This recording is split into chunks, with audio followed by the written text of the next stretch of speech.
Good morning, my name's Crystal Soul. If you like what you see today, feel free to like and subscribe. Enjoy!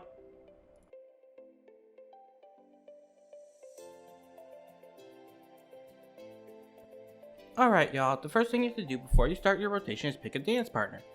The dance partner is the main gimmick of the dancer and by far its most important action. Your dance partner shares your damage up buff as well as help you build your spree gauge. Now manufacturers can play into picking your dance partner including skill level and gear score, but in an even playing field, you should base your partner on these jobs in order.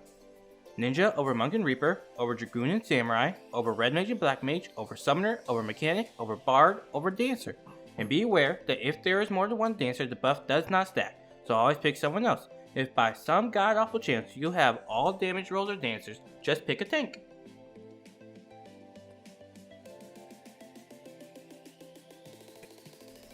The first thing you need to know about your rotation is when to use your steps. The first step to know is your standard step. This is a step that will give you and your dance partner your 5% damage buff. Upon execution of standard step will turn into standard finish, cascade, fountain, reverse cascade, and fountain fall will transform into step actions. Press both of the proc steps before executing standard finish to do the most damage and to receive the full 5% damage buff. Standard step has a 30-second cooldown, so use it off cooldown. The next step is your technical step. This step is the start of your burst phase / opener. Upon execution of the technical step will turn into technical finish, and cascade, fountain, reverse cascade, and fountain fall will transform into step actions.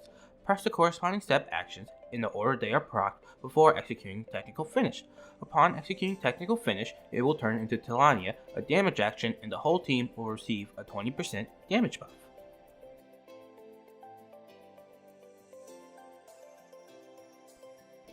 Now onto your rotation. The basic rotation starts with Cascade, which combos into Fountain. Now Cascade and Fountain both have a 50% chance to proc Reverse Cascade and Fountain Fall respectively. For your AoE rotation, it starts with Windmill, which combos into Blade Shower. Now Blade Shower and Windmill both have a 50% chance to proc Rising Windmill and Blood Shower respectively. A thing to note is that Reverse Cascade and Rising Windmill share the same proc as well as Fountain, Fall, and Blood Shower. These are your basic combos that you will perform in between your burst phase / opener. You will be weaving procs from your job gauge during your standard rotation, which we'll be covering next. Now your job gauge has two elements to it. There's spree gauge and feathers, which can both be measured by the fan pattern you see here. Your spree gauge fills by 3 factors. First, it fills 5 whenever you execute Fountain, Cascade, Windmill, or Blade Shower, and 10 whenever you execute Reverse Cascade, Fountain Fall, Rising Windmill, or Blood Shower. It also has approximately 30% chance to fill 10 every time your dance partner lands a weapon skill. Your spree gauge is used to perform Saber Dance, a hardening AoE attack that does more damage to the target than the others around. When using Saber Dance outside of your burst phase, especially use it whenever your spree is around 80. It does feel fast, so if you notice that it hits 100 often, use Saber Dance at 70th spree. The second part of your job gauge is your feathers. You have 50% chance to proc a feather whenever you execute a Reverse Cascade, Fountain Fall, Rising Windmill, or Blood Shower. Each feather allows you to execute 1 or 2 actions.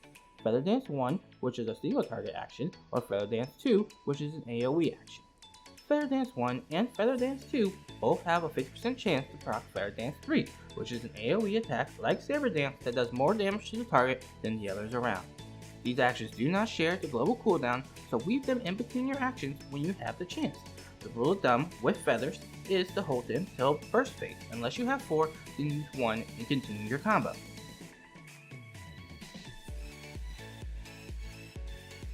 Now before we get into the opener / burst phase, there are 4 skills we still need to talk about.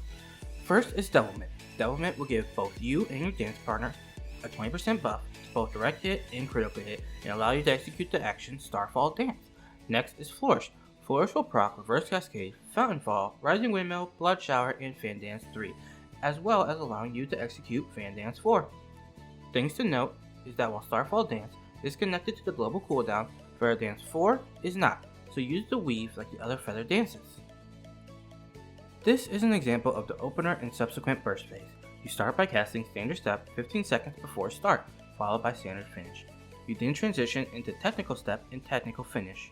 After performing Technical Finish, you weave in Devilment, then Tilania, followed by Flourish. Now this is where it comes down to a matter of opinion. You have approximately 18 seconds left to use as many actions as you possibly can. I usually start with Starfall Dance into Fan Dance 3 and 4. Following this is a Weave and GCD button mashing frenzy. Note that you can weave 2 non-GCD skills in between GCD actions, and that is your opener and burst phases. Here's a demonstration of the opener and burst phases.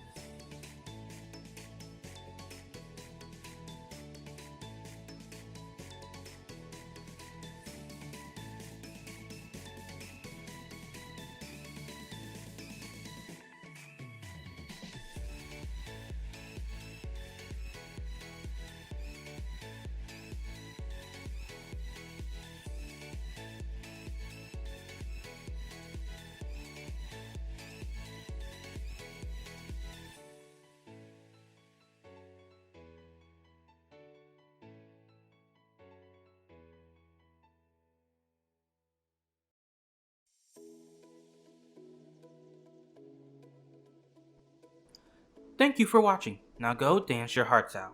See you next time.